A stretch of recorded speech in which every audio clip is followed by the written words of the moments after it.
कुछ ज्यादा ख्वाहिशें नहीं ए जिंदगी तुझसे, कुछ ज्यादा ख्वाहिशें नहीं ए जिंदगी तुझसे, बस मेरा अगला कदम पिछले कदम से बेहतरीन हो।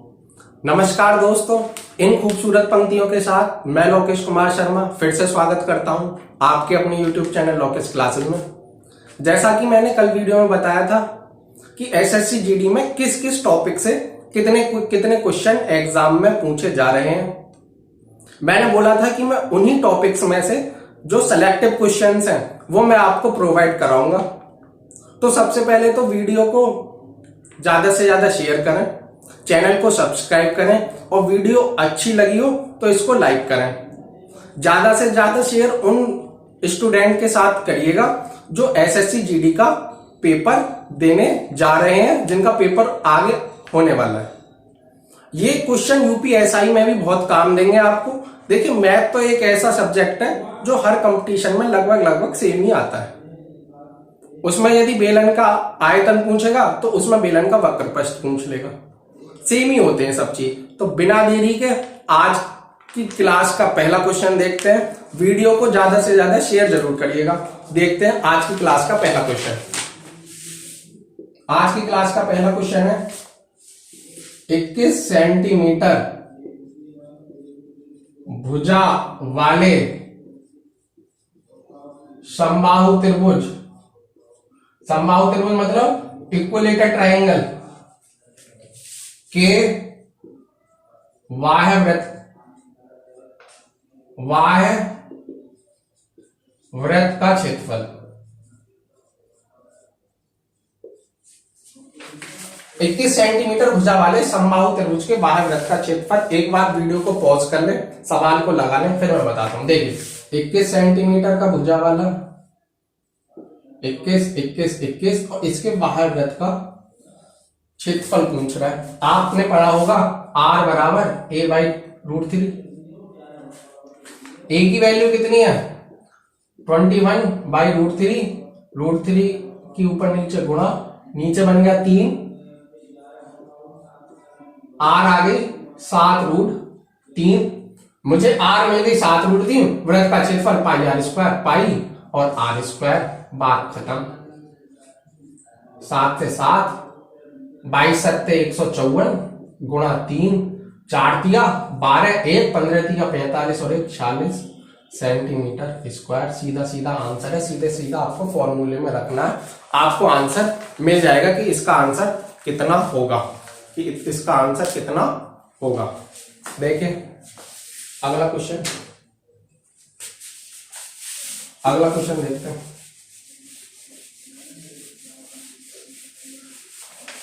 क्वेश्चन नंबर 2, आज की क्लास का दूसरा क्वेश्चन।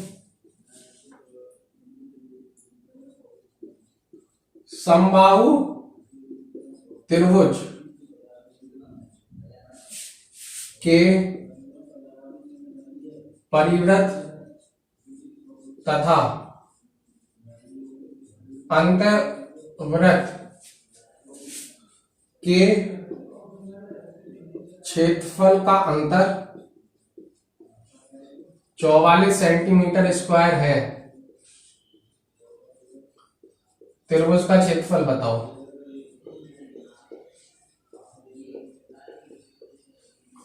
मतलब एक इक्विलेटरल ट्रायंगल है, उसके सर्कम सर्किल और इन सर्किल के एरिया का अंतर है 44 सेंटीमीटर स्क्वायर। तो त्रिभुज का क्षेत्रफल बताना है। देखिए, आपको पता है परिवृत्त की त्रिज्या कितनी होती है, R बराबर होती है a/√3 और अंतर्वृत्त की a/2√3। इनका क्षेत्रफल निकालूंगा तो πr² a²/3 और πa²/2 दूनी 4 की 12 और इनका अंतर दे रखा है मुझे 44। a² कॉमन 1/3 माइनस 1/12 बराबर 44। पाई 22/7 रख दो, 22/7, 22 दूनी 44, 7 दूनी 14, a² 12 4 दिया, 3 चौक 12, 12 एकम 12 तो 3/12, 7 दूनी 14, 3 से 4 कट गया, a² बराबर आ गई 14 चौका 56। तो एक इसको लिख सकता हूं 7 गुणा 8, 7 अट्ठे 56, 7 अट्ठे 56, या 14 चौका 56 ही रहने दो इसको, 14 गुणा 4। अब एक ए स्क्वायर की वैल्यू कितनी है, 14 गुणा 4, ए की वैल्यू कितनी आ गई, 2 रूट 14, ए की वैल्यू 2 रूट 14। त्रिभुज का क्षेत्रफल होता है इक्विलेटरल ट्रायंगल √3/4 ए स्क्वायर जब मैं करूंगा तो 4 गुणा 14, 4 से 4 कट गया, 14√3 सेंटीमीटर स्क्वायर। सीधे सीधे फॉर्मूले बेस्ड क्वेश्चन आ रहे हैं। आपको ये पता होना चाहिए कि अंतर्वृत्त की त्रिज्या कितनी होती है, बाह्यवृत्त की त्रिज्या कितनी होती है, समबाहु त्रिभुज का क्षेत्रफल, समद्विबाहु त्रिभुज का क्षेत्रफल, समकोण त्रिभुज का क्षेत्रफल, सारे क्षेत्रफल के फॉर्मूले आपको याद होने चाहिए 2D में।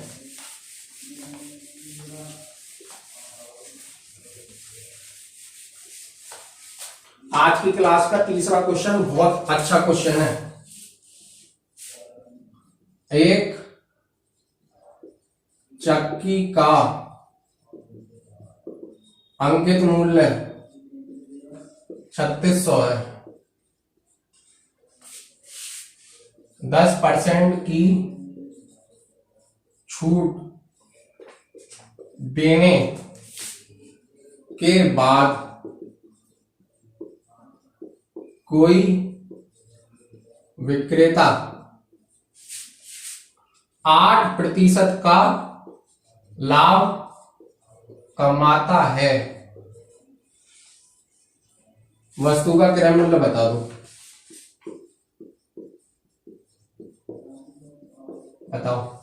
एक बार वीडियो को पॉज कर लो और मुझे इसका आंसर बताओ कि वस्तु का, बहुत अच्छा क्वेश्चन है, प्रॉफिट एंड लॉस का बहुत प्यारा क्वेश्चन है। इसमें रेशियो से ज्यादा अच्छा, ये रेशियो वाला मेथड लगाओगे ना तो जल्दी होगा उससे।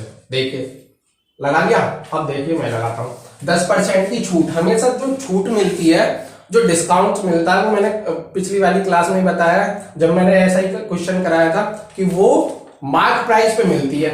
मार्क प्राइस यदि 100 है, 10% की छूट मतलब 10% मतलब 1/10, 10 की चीज यानी 10% मतलब 1/10, 10 की छूट, 10 रुपए पर छूट है 1 रुपए की, मतलब 10 रुपए पर एमपी यदि 10 है तो एसपी कितना होगा, 9 का। और 8% का लाभ कमाता है, यदि सीपी 100 है तो एसपी कितना है, 108।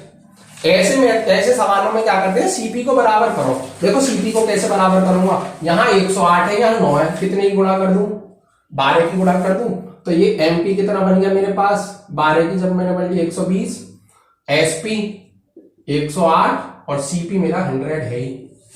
अंकित मूल्य दे रखा है, मार्क प्राइस दे रखा है कितने के बराबर, 120 की वैल्यू है 3600, मतलब कितने की गुणा कर रखी है, 30 की गुणा कर रखी है। और वस्तु का क्रय मूल्य पूछा है, 30 की इसमें गुणा कर दो, 3000 रुपए आ गया। सबसे बेस्ट मेथड है इस सवाल को करने का, रेशियो में चेंज कर दो, बिल्कुल रेशियो आंसर आ जाएगा,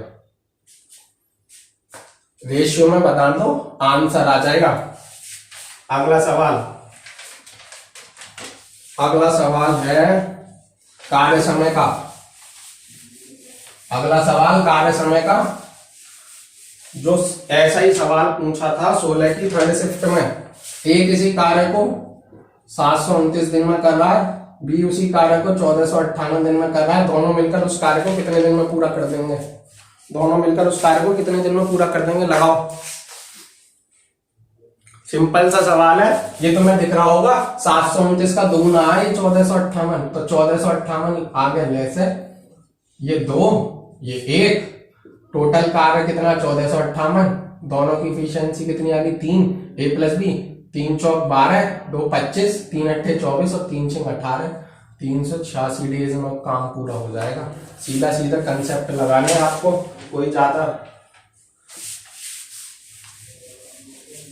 लड़ाई नहीं लड़नी। अगला सवाल 3D में से है, क्वेश्चन नंबर 5। घनाभ की लंबाई में हो रही है 10% की वृद्धि, चौड़ाई में 20% की कमी और ऊंचाई में हो रही है 50% की कमी। आयतन पे क्या प्रभाव पड़ेगा बताना जरा, घनाभ के आयतन पे क्या प्रभाव पड़ेगा। क्यूबॉइड का सवाल है, क्यूबॉइड भी है और परसेंटेज भी है, दोनों सवाल है। लगाओ बताओ, आयतन पे क्या प्रभाव पड़ेगा, बढ़ेगा घटेगा, कितने परसेंट बढ़ेगा, कितने प्रतिशत घटेगा। देखो लंबाई में 10% की वृद्धि है, लंबाई 10% की मतलब 1/10। यदि 1/10 देखो परसेंटेज की यदि मैंने भिन्न में बदलना है तो 100 की में भाग लगाऊंगा। जब 100 की भाग लगाऊंगा तो 1/10 आ गई ना आगे। अगर 10 ही पहले 10 थी तो अब कितनी हो गई, 1 बढ़ गई, 11 हो गई। चौड़ाई 20 की कमी, 20 मतलब 1/5, पहले 5 थी अब कितनी हो गई 4। और ऊंचाई हाइट 50% की कमी, पहले 50% मतलब 1/2, पहले 2 थी तो अब हो गई 1। आयतन होता है LBH, लगाना 10 पंजे 50 दूनी 100, पहले था आयतन 100, 11 चौक 44, सीधा सीधा 56% की कमी हो गई है। सीधे सीधे आपको कंसेप्ट बेस्ड सवाल आ रहे हैं, ज्यादा टफ सवाल नहीं आ रहे हैं आपको, ठीक है ना। अगर आप ये मत सोचना जीडी में तो मुझे 25 ही करने हैं, 22 कर लो, 23 कर लो, 21 कर लो, बहुत है। यदि आप सवालों में अटक रहे हो तो 22 कर लो, 21 कर लो, 23 कर लो, ज्यादा से ज्यादा। क्यों कैलकुलेटिव सा आ रहा है, थोड़ा कैलकुलेटिव सा, क्या थोड़ी कैलकुलेशन ज्यादा होगी। जैसे बोर्ड मास का बड़ा सवाल होता है, बोर्ड मास का बड़ा सवाल होगा तो उसमें अटक गए तो अटक गए। बोर्ड मास के सवाल में एक बार अटके फिर उसका आंसर आता नहीं है। और एक बार मैं बता दे रहा हूं, जैसे बोर्ड मास लगा रहे हो, अगर उसमें अटक रहे हो तो उसे चेक मत करना, दोबारा से उसको सॉल्व करना चालू कर देना। ये बेसिक फंडे है मैथ्स के। अगर मैं किसी सवाल में अटक रहा हूं, कोई भी हो, और उसको ही चेक करूंगा मैं, तो वो गलती पाएगी नहीं। ये बेसिक फंडा है, वो गलती पाती नहीं है। तुम्हें नए सिरे से फ्रेश सवाल उसको दोबारा करोगे तो तुम्हें पता चल जाएगा कहां गलती कर रहे हैं। देखो अगला सवाल बोर्ड मास का ही आ गया। अगर जैसे इसमें अटक गए और उसको ही दोबारा से देखना चालू कर दिया तो वो चांसेस कम है कि तुम्हें वो गलती मिल जाए। लगाना एक बार बोर्ड मास, सिंप्लीफिकेशन का बोर्ड मास लगाओ, मतलब bracket of division multiplication addition subtraction. देखो 4 दूनी 8, 11/4, 6 ऊपर ले जाऊं सीधा मैं, 6 कम 6 और 5 11, 11 से 11 मुझे यहां मिल गया 3/2। भाग है, जब मैंने बताया था भाग की जगह गुणा करूंगा तो 8/7, 2 से 4, 4 की 12/7 आ गया। यहां तक मुझे, यहां तक आ गया 12/7, मतलब यहां ये सॉल्व हुआ 12/7 गुणा ये कितना मिल गया मुझे 4 3 7/12। अरे ऐसे ले लिया 12, 4 और 3 7, ठीक है। ये क्वेश्चन हो गया प्लस। अब पहले सॉल्व होगा ऑफ सॉल्व होगा, 3 3 9, 7 चौक 28, 12 से 12, 7 से 7 कैंसिल, 1 प्लस 5/7। अभी मैंने बताया जब भाग की जगह गुणा लगाऊंगा तो दूसरी वाली संख्या पलट दूंगा। 7 चौक 28, 5 चौक 20/9, 9 एकम 9, 29/9, 9 की भाग लगाई, 9 तिया 27/। एक सवाल बोर्ड मास का जरूर आना है, ठीक है, एक सवाल जरूर मिलेगा। देखिए अगला क्वेश्चन देखते हैं। अगला क्वेश्चन कौन सा, अगला क्वेश्चन है क्वेश्चन नंबर 7। बहुत प्यारा सवाल है, नाव और धारा का सवाल आ रहा है। एक नाव धारा की दिशा में 1 घंटे में 20 किलोमीटर दूरी तय करती है तथा इतनी ही दूरी धारा के प्रतिकूल दिशा में 2 घंटे में तय करती है।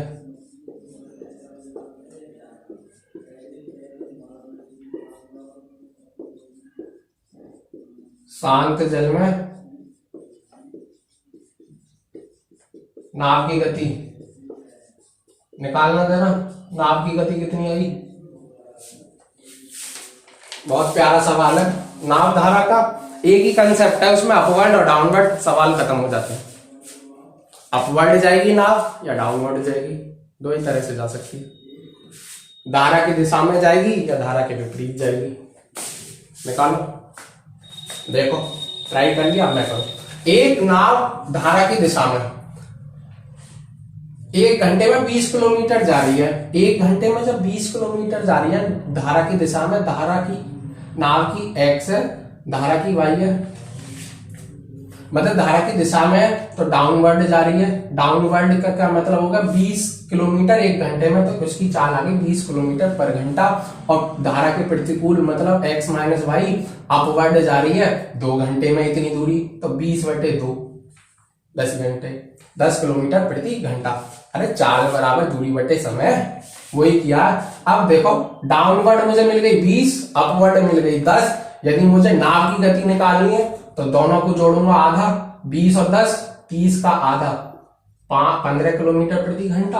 और यदि मुझे पूछी होती उसकी धारा की तो दोनों को घटा देते, 20 और में से 10 गए 10, 5 किलोमीटर प्रति घंटा बटे आधा। सीधा सीधा कंसेप्ट है। डाउनवर्ड, अगर डाउनवर्ड कुछ दे रखी है 20, अपवर्ड दे रखी है 10, तो सीधा दोनों को जोड़ो आधा, ये निकल जाती है नाव की चाल। और यदि दोनों को घटा के आधा कर दिया तो वो निकल जाती है धारा की चाल। सीधा सीधा कंसेप्ट है। नाव और धारा का बस एक ही है, या तो वो पूछेगा नाव की चाल या धारा की चाल। बड़ा प्यारा सवाल, देखने में इतना बड़ा लग रहा होगा कि कितना बड़ा है, 1 लाइन का सवाल है और ये मौखिक हो जाता, इसमें पेन लगाने की जरूरत नहीं पड़ती। ठीक है, एक और देखो, नंबर सिस्टम का सवाल है।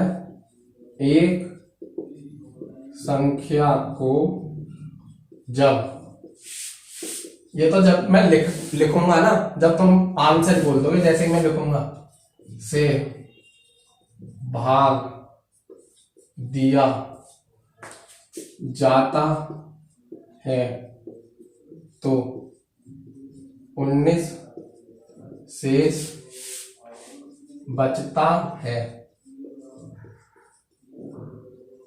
यदि इस संख्या में 17 से भाग दिया जाए, कुछ लोगों का तो आंसर आ गया,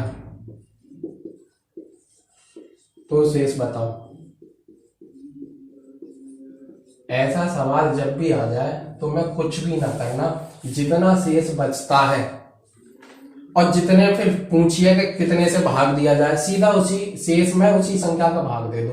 देखो 19/17 का भाग दे दो 19 में, कितना शेष बचा। सिंपल सा सवाल है। शेष में जिस संख्या का पूछा उस संख्या का क्या दे दो, भाग दे दो। इस सवाल में कुछ भी ना था। अगला सवाल, अगले सवाल बहुत इंपॉर्टेंट है, ये 2D 3D के बहुत पूछे जा रहे हैं फॉर्मूले बेस। शंकु के आधार का परिमाप कोण 8 सेंटीमीटर और ऊंचाई 21 सेंटीमीटर है। आयतन बताना, आपके ऑप्शन है 108 पाई, 112 पॉइंट पाई, 112 पाई, 108/पाई। बताना, आंसर बताना। शंकु का सीधा सीधा फॉर्मूला लगाना, लगा के दिखाओ। वीडियो पॉज कर लो। मैंने ये आपको बार बार बोल रहा हूं, 2D और 3D के एक बार फॉर्मूले लिख लिख कर रिवीजन कर लो। सीधे सीधे 2-3 क्वेश्चन यूपीएसआई में भी आ रहे हैं और जीडी में भी आ रहे हैं, सीधे सीधे फॉर्मूले हैं। अब आयतन का फॉर्मूला पता होगा। अब शंकु के आधार का परिमाप क्या होता है? आधार कैसा होता है भाई? आधार तुमने वो देखिए जो हैप्पी बर्थडे तो बनाया होगा अपना, हैप्पी बर्थडे तो सबका ही होता है। तो हैप्पी बर्थडे में एक वो होती है टोपी, बर्थडे वाली कैप, तो वो शंकु के आकार की होती है। तो उसका जो तुमने कभी देखना, उसका जो आधार होता है वो वृत्त होता है, वृत्त। और वृत्त का जो परिमाप होता है वो होता है 2 पाई आर। 2 पाई आर किसके बराबर है जी?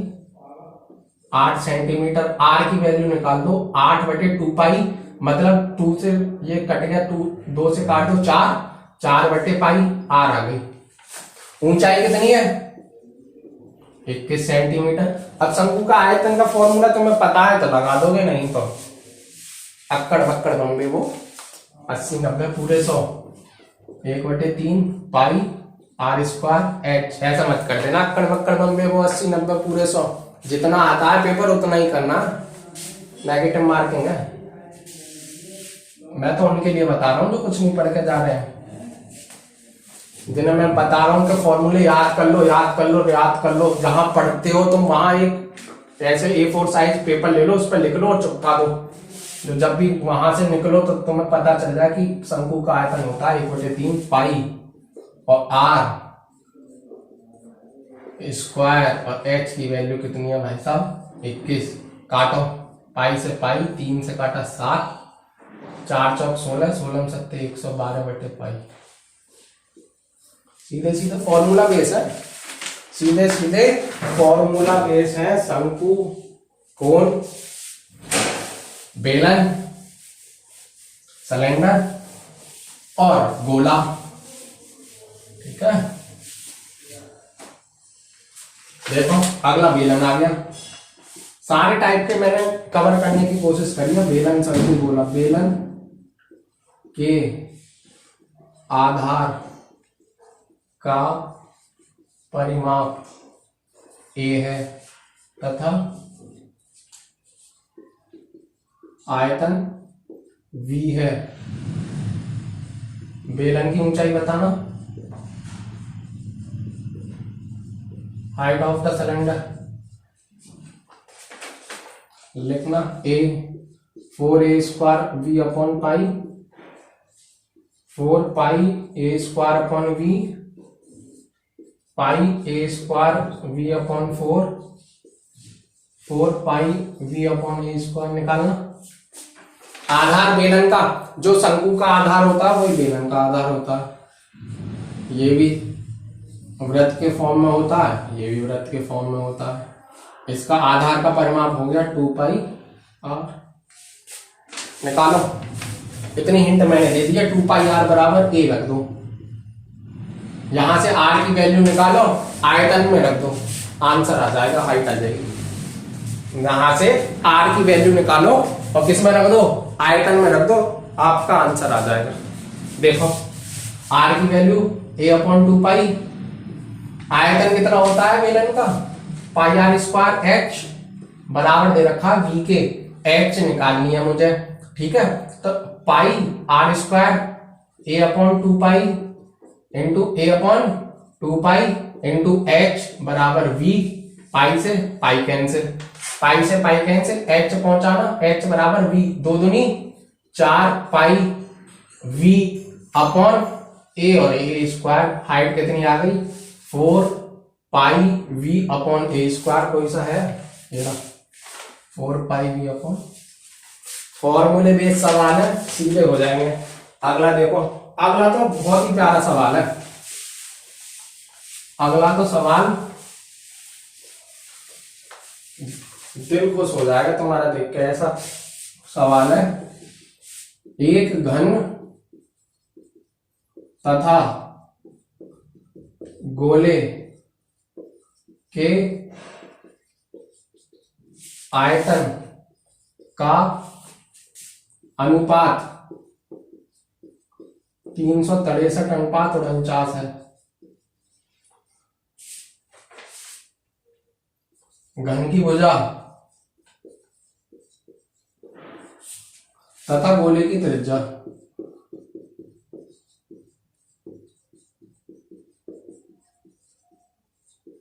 का अनुपात बता दो। घन की भुजा और गोले की त्रिज्या का अनुपात बताना कितना है। घन और गोला, आयतन दे रखा है 363:49। लगा लिया। आगे आंसर देखो, घन की भुजा मानी ए, तो इसका आयतन ये गोला 4/3 पाई आर की क्यूब और बराबर दे रखा 363/49। हमें क्या निकालना है, ए अपॉन आर निकालना है। देखो 3 यहां से जाएगा ऊपर चला जाएगा, पाई की वैल्यू रख दूं 22/7। जब 22 यहां रखूंगा तो 7 ऊपर चली जाएगी। देखो 3 से मैंने ये काटा 121 दिया 363। ए अपॉन आर यहीं रहने दो, बाकी सब उधर पहुंचा दो। ए की क्यूब अपॉन आर की क्यूब बराबर 121 गुणा 4 गुणा 22 बटे में 22 गुणा 4 121, ठीक है। 7 49 गुणा 7। देखो अब तुम्हें घन, ये ए की क्यू है, ये आर की क्यू है, तो यहां तुम्हें घन ही बनाने पड़ेंगे। यहां घन बनाओगे तो ये 11 गुणा 11, ऐसा 11 गुणा 2 लिख दूं, 11 गुणा 2, 22 को 11 गुणा 2 लिख दिया, ये 11 गुणा 11, 4 को क्या लिख दिया 2 गुणा 2, ये देख ही रहा है 7 गुणा 7 गुणा 7। ये लिखने की भी जरूरत नहीं है, जब प्रैक्टिस करोगे तो तुम्हें दिख ही जाएगा कि ये 11 गुणा 2 है तो ये 11 आ गया, ये 4 दूनी 8, ये 2 आ गया ऊपर, 11 दूनी 22 आ गई ऊपर और नीचे आ गई 7। तो ए अपॉन आर कितना आ गया 22 अनुपात 7:22:7। सीधे सीधे फॉर्मूला लगाने हैं, आपको कुछ नहीं करना, सीधे सीधे क्या लगाने हैं, फॉर्मूले लगाने हैं। अगला सवाल देखो, अगला सवाल बड़ा प्यारा सवाल है। अगला सवाल देखना,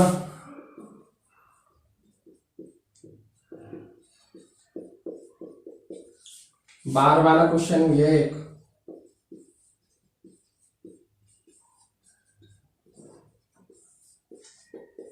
लगाना है, इतने मैं इंक डाल दूंगा, इतने लगाओ।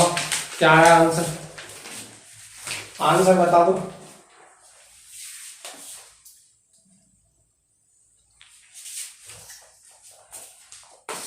कुछ आंसर आया बताना क्या है। बहुत सिंपल सवाल है, हो सकता है पेंसिल की भी जरूरत ना लगे, हो सकता है पेंसिल की भी जरूरत नहीं लगे। आ गया, देखो 0.11 पे बार, 0.22 पे बार, तो इसको यदि मैं जोड़ा तो 0.33 पे बार मल्टीपाई है भाई 3, इसको क्या लिख दूंगा मैं 33, और बार है जितने के ऊपर बार है उतने 9 और बटे 3, 33 99 99/99 बना गया। सिंपल सवाल है, ठीक है, सिंपल सवाल है, आपके पास कंसेप्ट क्लियर होंगे तो आप कर दोगे। अगला सवाल देखो, अगला सवाल बड़ा प्यारा सवाल है। P माइनस क्यू का 50% बराबर P प्लस क्यू का 30%, Q बराबर P का X%, तो X की वैल्यू बता दो। तो X की वैल्यू क्या होगी, देखो P माइनस क्यू का 50% मतलब 50% का मतलब सीधा सीधा होगा 100 की भाग लगाई 1/2, तो P माइनस क्यू बटे 2 बराबर P प्लस क्यू 3/10, 2 से काटा 5, 5P माइनस 5Q बराबर 3P प्लस 3Q, इधर लाया 2P बराबर 8Q, P बराबर 4Q, लग दो Q, यहां Q बराबर है P का X%, तो Q बराबर P की वैल्यू कितनी है 4Q गुणा X%, Q से Q कैंसिल 1/4, अब X% है तो मैं परसेंटेज लगाऊंगा तो इंटू 100 बराबर X बराबर कितना आ गया 25, x बराबर 25%। परसेंटेज का सवाल है। देखिए और सवाल अगला,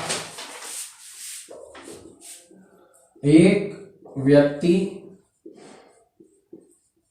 अपनी आय का 66.2/3% खर्च करके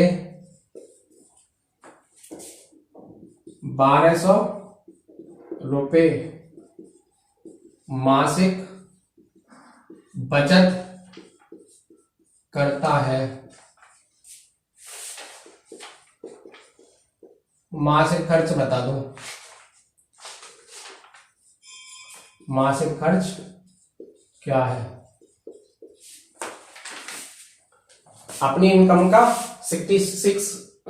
2/3% वो एक्सपेंडिचर कर रहा है, तो उसकी बचत बतानी है, सेविंग बतानी है, कितनी सेव कर रहा है, तो उसका एक्सपेंडिचर बताना है, एक्सपेंडिचर कितना बताओ। परसेंटेज का सवाल है, बहुत अच्छा। देखो अभी मैंने बताया है कि जब मैं परसेंटेज को भिन्न में बदलूंगा तो मैं क्या करना है, मुझे 100 की भाग लगानी है। 66 किया 198, 198 और 200, 200/3%। परसेंट को हटाया तो मैंने 100 की भाग लगाई 2/3। यदि उसकी आय, यदि उसकी इनकम 3 है और 2 वो एक्सपेंडिचर कर रहा है, 2 एक्सपेंडिचर कर रहा है, अगर तुम 3 रुपए कमा रहे हो और 2 रुपए खर्च कर रहे हो, बचा कितने रहे हो? 1 रुपए बचा रहे हो। और 1 रुपए की वैल्यू कितनी है? 1 रुपए की है 1200 रुपए। पूछिए मासिक खर्च क्या है, 2 की वैल्यू पूछिए, 2 की वैल्यू आ जाएगी 1200 गुणा 2। सीधा सीधा सवाल है, 2400 रुपए आ गए। सीधा सीधा सवाल है, 2400 रुपए आ गई। देखो अगला सवाल, ये वोटर वाला आ गया। एक चुनाव में 2 उम्मीदवार हैं। एक उम्मीदवार को 40% वोट मिले तथा दूसरे उम्मीदवार से 298 वोट से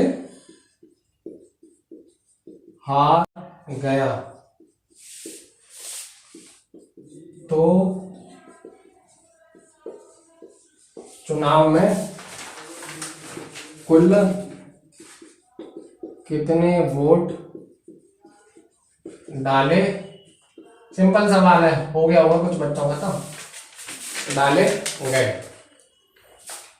देखो 2 उम्मीदवार है, एक को 40% वोट मिले, तो सीधी सीधी बात है, जब किसी को 40% मिले होंगे तो दूसरे को 60 मिले होंगे।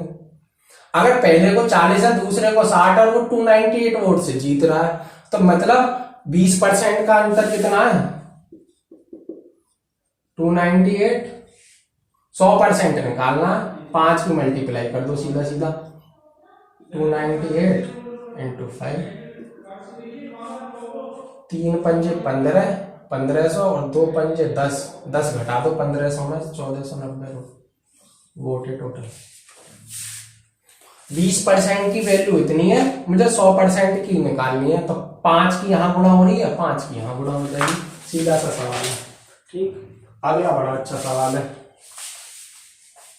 अगला बहुत ही अच्छा सवाल है। अगला सवाल क्या कह रहा है?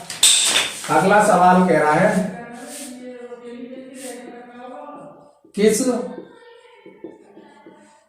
संख्या को 6, 7, 15, 17 के प्रत्येक संख्या में जोड़ा जाए कि चारों संख्या समानुपाती हो जाए। कि चारों संख्याएं समानुपाती हो जाए। और आपके ऑप्शन है 6 5 4 3। 6 5 4 3। बताना आंसर कितना आएगा, लगाओ। हमें ऐसी संख्या इनमें जोड़नी है जो ये समानुपाती हो जाए चारों। लगाओ, बताओ आंसर कितना आएगा। देखो सवाल क्या कहना चाह रहा है, सवाल कहना चाह रहा है माना मैंने वो संख्या मान ली x में जोड़ दूं, यदि 6 प्लस एक्स और बटे 7 प्लस एक्स करूं बराबर 15 प्लस एक्स बटे 17 प्लस एक्स करूं। 6 प्लस एक्स बटे इन दोनों का जो अनुपात है वो इन दोनों के अनुपात में, देखो समानुपाती का मतलब ये हो गया a अनुपात b समानुपात c अनुपात d। इसका मतलब हो गया 6 प्लस एक्स अनुपात 7 प्लस एक्स समानुपात 15 प्लस एक्स अनुपात 17 प्लस। इसका ये मतलब हो गया। अंदर अंदर की गुणा होती है, बाहर बाहर की गुणा होती है। अब ऐसे करोगे तुम, ये करोगे द्विघात समीकरण बनेगी, उसे जोड़ना पड़ेगा, फिर उसको x का वैल्यू निकालनी पड़ेगी, तब कहीं जोड़ घटाने करोगे तब कहीं वो आंसर x का आएगा। ये मेथड मत करना ना, ये मेथड लगाना, सीधा ऑप्शन से ले लेना।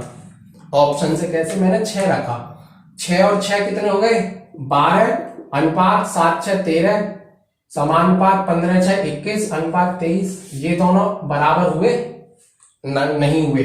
5 रखना, 5 और 6 11 अनुपात 12 समानुपात 20 अनुपात 22 हुए नहीं हुए। 4 रखना, 6 4 10 अनुपात 7 4 11 15 4 19 17 4 21 हुए। 10 11 19 21 नहीं हुए। 3 रखना, 6 और 3 9 अनुपात 7 3 10 15 3 18 अनुपात 17 और 3 20। 2 से काटा 9, 2 से काटा 10, 9 अनुपात 10 9 अनुपात 10। आंसर कितना आ गया 3। हमेशा ऐसा सवाल ऑप्शन से हिट करना, अच्छे से कर दोगे। ऑप्शन रखो, सीधा सीधा आंसर आ गया। नहीं यहां तो द्विघात समीकरण बनाओगे और फिर टाइम बहुत खराब हो जाएगा।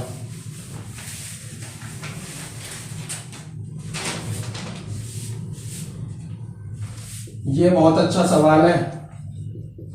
2 बर्तन ए तथा बी में दूध और पानी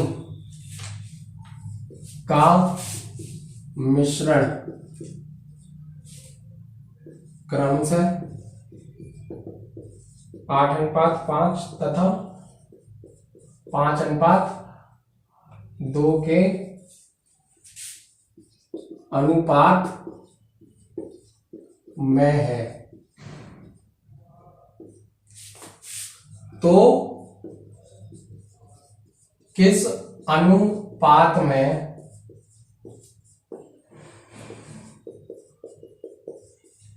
दोनों को मिलाया जाए कि नए मिश्रण में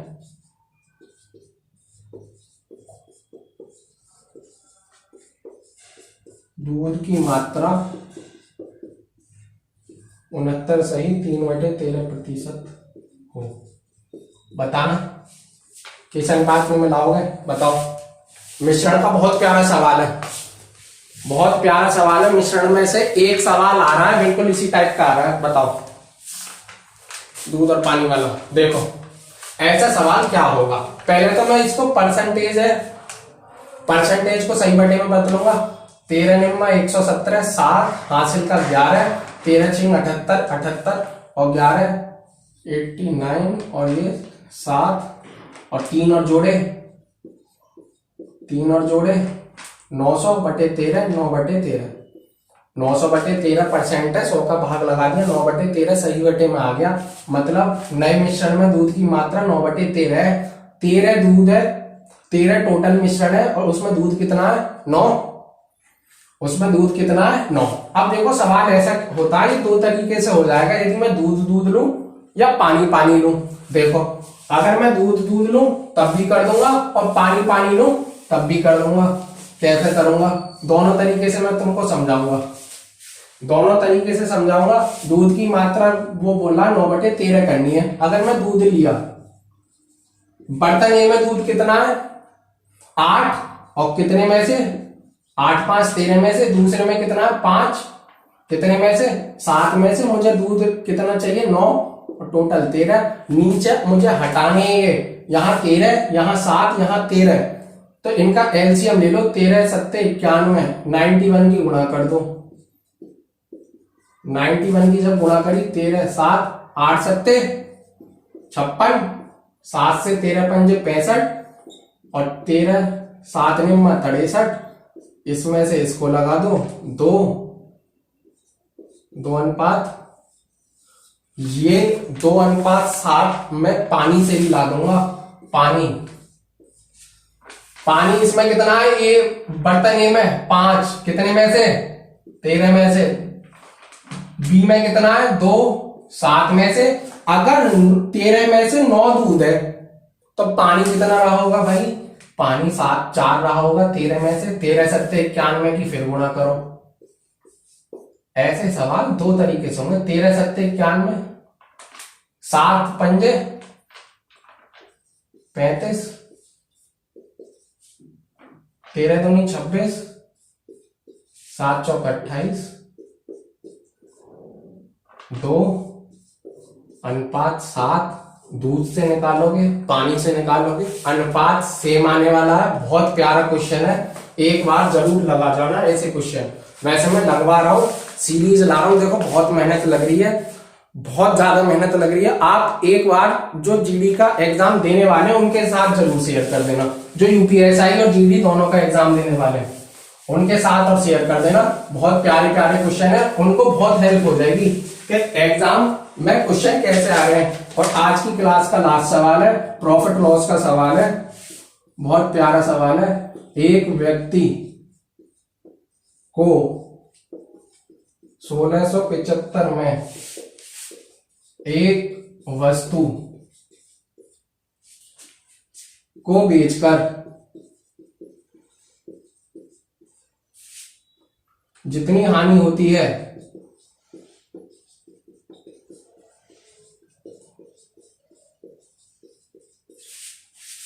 जब वह उस वस्तु को 2780 में बेचता है तो उसे 21% ज्यादा लाभ होता है। वस्तु का क्रय मूल्य। सेम सवाल जीडी में आया है, सेम सवाल है जीडी का। लगाना एक बार, क्रय मूल्य बता दो कितना होगा। प्रॉफिट लॉस है, प्रॉफिट लॉस का बहुत प्यारा सवाल है, लगा लिया। अब देखो, एक व्यक्ति को 1675 में एक वस्तु को बेचकर, 1675 में यहां कोई वस्तु को ये बेच रहा है और हानि होती है जब वह 2780 में बेचता है। 2780 में जब बेचता है तो उसे 21% ज्यादा लाभ होता है। अगर 2780 में बेच रहा है तो लाभ हो रहा है, 1675 में बेच रहा है तो हानि हो रही है। तो मतलब सीपी इनके बीच रहा होगा कहीं। मैंने सीपी ये माना, यहां आए सीपी। अब वो कह रहा है जितनी हानि होती है उससे 21% ज्यादा लाभ होता है जब 2780 में बेचता है। मैंने जब परसेंटेज में यहां दे रखी है वैल्यू, तो मैंने मान ली 100, माना 100 की हानि हो रही है और 21% अधिक का लाभ हो रहा है। तो 2780 में बेचेगा तो 21% अधिक का लाभ हो रहा है, 121 का लाभ हो रहा है। परसेंटेज में दे रखी है, ये कह रहा है 1675 में बेच रहा हूं तो हानि हो रही है और 2780 में बेच रहा हूं, जितनी हानि हो रही है 1675 में बेचने पे उससे 21% का मुझे लाभ हो रहा है। तो 21% अधिक का हो रहा है, माना हानि हो रही है 100। लाभ कितना होगा 121। इन दोनों की जो दूरी है वो कितनी है 2780 में से 1675 घटा दो, यहां 2780 लिख दो, बात खत्म। 5 5 7 में से 7 गई 0, 27 में से 16 गई 1105 आ गया, 1105 आ गया। 100 और 121 221 किसके बराबर है 1105।